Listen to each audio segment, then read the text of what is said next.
This video contains news and analysis related to a recent terror attack in Kashmir. The content may include sensitive visuals and discussions that could be distressing to some viewers. Viewer discretion is advised. We strongly condemn all forms of violence and terrorism. The purpose of the content is solely to inform and create awareness based on verified reports. Top quality और consistent performance के लिए सिर्फ silver pump नाम याद रखना। Operation সিঁদুর নিয়ে সংসদে বিশেষ অধিবেশনের দাবি তুললেন মমতা বন্দ্যোপাধ্যায়। এর আগে অপারেশন সিঁদুর নিয়ে মুখ খুলেছিলেন তৃণমূল কংগ্রেসের বর্ষীয়ান সাংসদ সৌগত রায়। তার মতের সঙ্গে দল সহমত পোষণ করেনি। তারপর এই অধিবেশনের ডাক দিয়েছেন মমতা বন্দ্যোপাধ্যায়। আমাদের সঙ্গে এই মুহূর্তে রয়েছেন প্রফেসর সৌগত রায়। প্রথমেই জিজ্ঞাসা করব, এই বিশেষ অধিবেশন ডাকার যে দাবি টুইট করে মমতা বন্দ্যোপাধ্যায় তুলেছেন, এটাকে আপনি কী চোখে দেখছেন? মমতা বন্দ্যোপাধ্যায় আমাদের দলের নেত্রী, সুপ্রিম লিডার। তিনি প্রথম দিন থেকে বলছেন যে যেখানে দেশের স্বার্থ জড়িত সেখানে উনি কোনো আলাদা রাজনীতি দেখবেন না। উনি চাইবেন যে সবাই মিলে পাকিস্তান এবং সন্ত্রাসবাদের বিরুদ্ধে আমরা লড়াই করি। প্রথম পর্যায়ে যেহেতু আমরা একসাথে ছিলাম, আমাদের দলের সদস্যরাও যে আন্তর্জাতিক বিভিন্ন দূতাবাসে বিভিন্ন প্রতিনিধি দলে সদস্যরা গিয়েছেন, তার মধ্যে তৃণমূলেরও অভিষেক ব্যানার্জি অংশগ্রহণ করেছেন। এখন প্রথম পর্যায়টা শেষ হয়েছে। দেখেছেন যে অভিষেক টোকিওতে গিয়েছিলেন, রাসবিহারী বসুর প্রতি তার শ্রদ্ধা জানিয়েছেন। এবার এই পরের পর্যায়ে আমাদের নেত্রী মমতা ব্যানার্জি দাবি তুলেছেন যে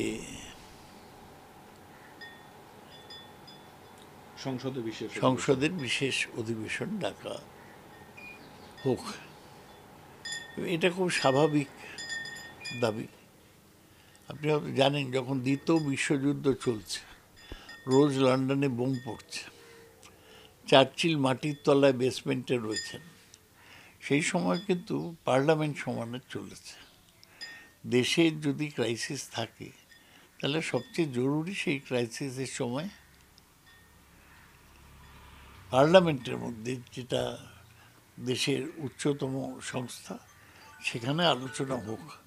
সুতরাং মমতা ব্যানার্জির যে দাবি, সেটা তো আমাদের দলের দাবি বটেই, গণতান্ত্রিক দাবি। আমি একটা কথা বলি যে আপনি প্রথম এটা নিয়ে মুখ খুলেছিলেন যুদ্ধের বিষয়ে না, কিছু টেকনিক্যালিটিসের বিষয়ে, স্বরাষ্ট্র দপ্তরের বিষয়ে, তাদের কাজের বিষয়ে, এবং আপনি বলেছিলেন যে ডোনাল্ড ট্রাম্প একটা অন্য দেশের রাষ্ট্রপ্রধান কিভাবে একটা স্বাধীন সার্বভৌম দেশের একটা ঘোষণা তিনি করতে পারেন। আপনার মতকে প্রকাশ্যে সহমত পোষণ করেনি আপনার দল, কিন্তু আমরা অভিষেক বন্দ্যোপাধ্যায়কেও দেখলাম এই ডোনাল্ড ট্রাম্পের যুদ্ধবিরতি ঘোষণা নিয়ে, কিংবা 4 জন জঙ্গি এলেন, তারা গেলেনই বা কোথায় আর কীভাবেই বা এলেন, এই প্রশ্নগুলো, এইসব প্রশ্নের কেউ জবাব দিতে পারেনি। গতকাল আমি দেখলাম আমাদেরই দলের পক্ষ থেকে দাবি করা হয়েছে যে এই যে পহেলগাঁওর যে ঘটনাটা ঘটল, সেই ঘটনাটা তো মৌলিক একটা গোয়েন্দা দপ্তরের ব্যর্থতা, ইন্টেলিজেন্স ফেলিয়ার। আমরা আগে কোনো খবর পাইনি। আবার তারপরে গোয়েন্দা দপ্তরের যিনি প্রধান ছিলেন, তাকে 1 বছর এক্সটেনশন দেওয়া হয়েছে। কেন, এটা পরিষ্কার নয়। স্পষ্ট ইন্টেলিজেন্স ফেলিয়ার। তারপর reward to director of IB, এটা আমরা দেখলাম।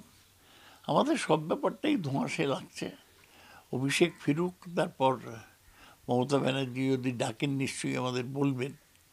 আমরা মমতা ব্যানার্জির মূল কথাটায় আমাদের দল রয়েছে যে আমরা দেশের যেখানে ক্রাইসিস, সেখানে আমরা কোনো বিভাজনের কথা তুলব না। কিন্তু স্বরাষ্ট্র মন্ত্রকের কাজ নিয়ে বা এগুলো নিয়ে তো নিশ্চয়ই বক্তব্য থাকবে। আপনার কি মনে হয় অধিবেশনে অন্যান্য দল যখন ডিবেট হবে তখন এগুলো সবই উঠবে? প্রথমে তো কেউ তোলেনি। কংগ্রেস তো আমাদের আগে রাজি হয়ে শশী থারুরকে নেতা করে আমেরিকা পাঠিয়ে দিয়েছে। রাহুল গান্ধীও সমর্থন করেছেন, রাহুল গান্ধী কেন্দ্রের এখন পাশে। রাহুল গান্ধী সমালোচনা করছেন, এখন স্বভাবত অন্য বিরোধী দলরাও বিরোধিতা করছে। তাহলে মমতা বন্দ্যোপাধ্যায় একটা বিউগল বাজালেন, আসলে অনেকগুলো বিতর্কের মমতা বন্দ্যোপাধ্যায় দেশের নেত্রী হিসেবে মূল প্রশ্নগুলো মানুষের সামনে এনে দিলেন। ইন্টেলিজেন্স ফেলিয়ার, অপারেশন সিন্দুরের শর্টকামিংস, এই সবই মমতা বন্দ্যোপাধ্যায় সামনে এনেছেন, যেটা তার আনাটাই স্বাভাবিক। তার কারণ তিনি দেশের একটি দলের, বড় দলের প্রধান নেত্রী। মমতা বন্দ্যোপাধ্যায় যখন টুইট করে বিশেষ অধিবেশন চাইছেন, তখন শুভেন্দুবাবুও পাল্টা টুইট করে মুর্শিদাবাদ নিয়ে রাজ্য বিধানসভায় বিশেষ অধিবেশন চাইলেন। আমার প্রবলেম হচ্ছে, আমি মমতা ব্যানার্জি এবং শুভেন্দু অধিকারীর নাম একসাথে উচ্চারণ করতে রাজি নয়। শুভেন্দু আমাদের পার্টির একজন জুনিয়র সদস্য ছিল। বিজেপিতে যাওয়ার আগে শুভেন্দু আমাদেরই দলের একজন সদস্য ছিল। শুভেন্দু কি বলেছেন আর মমতা কি বলেছেন, এটা পাশাপাশি রাখা যায় না। মমতা ব্যানার্জি অনেক বড় নেত্রী, অনেক আগে এগিয়ে গিয়েছেন, উনি কি বলছেন তার কোনো গুরুত্ব নেই। যদি দেশের ব্যাপারে কথা হয়, মোদি বলুক, অমিত শাহ বলুক, জেপি নাড্ডা বলুক, শুভেন্দু নয়।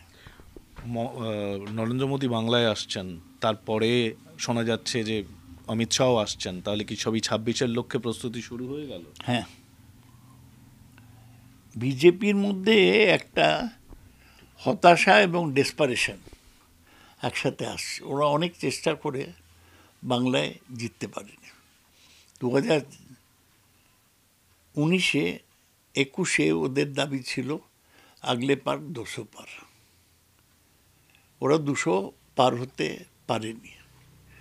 মোদিও ডেলি প্যাসেঞ্জারি করে এই রাজ্যে তার পার্টিকে জেতাতে পারেনি। ওরা আরেকটা বেপরোয়া প্রচেষ্টা করছে, কিন্তু আমি পরিষ্কারই বলতে চাই যে কোনো সম্ভাবনা নেই বিজেপির জেতার, এবং বিজেপির মধ্যে থেকেই আওয়াজ উঠছে যে না, মমতা আবার জিতে যাবে। বিজেপি থেকেই উঠছে, বিজেপির একাংশই বলছে। এটা বর্ষিয়ান সাংসদ সৌগত রায় বলছেন, মানে তো তাহলে তো আমি বিজেপির হয়ে বলছি না। বিজেপির হয়ে বলছি না, আপনি দীর্ঘদিন রাজনীতিতে আছেন, আপনার কানে এরকম আসছে, এটার প্রকাশ্য প্রচারে, বিবৃতিতে বিজেপির নেতারা বলছেন যে আবার তৃণমূল জিতে যাচ্ছে। বলছি যে নীতি আয়োগের অনুষ্ঠানে মুখ্যমন্ত্রী গেলেন না আজকে। ঠিক করেছেন, যে নীতি আয়োগের কোনো ক্ষমতা নেই, যে নীতি আয়োগ দেশে সম্পদ বন্টন করতে পারে না, সেখানে গিয়েই বা কী লাভ? আর গতবার নীতি আয়োগের মিটিংয়ে মমতা বলার ঠিক আগে মাইক বন্ধ করে দেওয়া হয়েছিল। এটা মমতা ব্যানার্জি শুধু অপমান নয়, এই রাজ্যের অপমান। তাহলে জানি ভালোই করেছে। শেষ করছি এই কথোপকথনটা যে ইস্যুতে শুরু করেছিলাম, তাহলে অনেকগুলো বিতর্কের ঝড় এবার উঠতে চলেছে পার্লামেন্টের অধিবেশনে, যার বিউগল বাজালেন মমতা। পার্লামেন্টের অধিবেশনে এবং পার্লামেন্টের অধিবেশনের বাইরে পাকিস্তানের সন্ত্রাসবাদী কার্যকলাপ এবং ভারতের নীতি নিয়ে অনেক প্রশ্ন উঠছে, সেগুলো আপনারা দেখবেন, অপেক্ষা করুন, পিকচার আবি বাকি হ্যায়।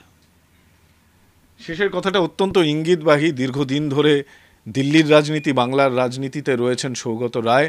যে দাবি তুলেছেন মমতা বন্দ্যোপাধ্যায় বিশেষ অধিবেশনে, যে বিভিন্ন প্রশ্ন উঠে আসতে পারে সেই অধিবেশনে ঝড় উঠতে পারে বিরোধীদের তোলা প্রশ্নে, তারই কিন্তু ইঙ্গিত পাওয়া গেল সৌগত রায়ের ইঙ্গিতপূর্ণ মন্তব্যেও। ক্যামেরায় তুষারের সঙ্গে সৌরভ গুহ, TV9 বাংলা, কলকাতা।